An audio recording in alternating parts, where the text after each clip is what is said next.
आज मैं आप लोगों के साथ ग्वार के फलियों की रेसिपी शेयर कर रही हूँ, जिन्हें मैंने अच्छे से धो के काट के एक पतीले में पानी डाल के बॉयल के लिए रख दिया है। और इसे अब मैंने कवर भी कर दिया है।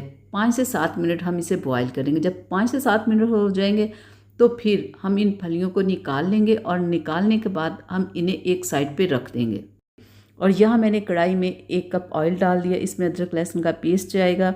अदरक लहसुन का पेस्ट जब थोड़ा सा गोल्डन हो जाए तो फिर हम इसमें प्याज को ऐड कर देंगे और प्याज डाल के फिर से हम इसकी भुनाई करके जब प्याज़ों का खूबसूरत सा कलर थोड़ा सा आ जाए तो फिर हम इसमें टमाटर 2 ऐड कर देंगे।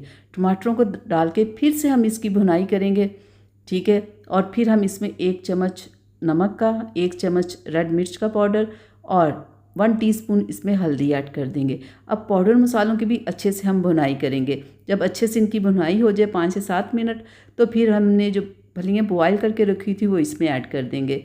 तो अब फलियों को मसाले में अच्छे से हम मिक्स कर लेंगे। जब ये अच्छे से मिक्स हो जाए तो थोड़ा सा पानी डाल के हम इसे 15 से 20 मिनट के लिए हल्की सी आंच पे रख देंगे। और 15 से 20 मिनट के बाद जब हम इसे उठाएंगे ढक्कन को तो फिर हम फिर से इसकी भुनाई करेंगे 4 से 5 मिनट, ठीक है। तो यहाँ पे ये देखिए माशाल्लाह से हमारी फलियाँ डन हो चुकी हैं। अब मैं इसके ऊपर सब्ज़ मिर्च डाल दूँगी। हमारा टेस्टी सा सालन बनके तैयार है।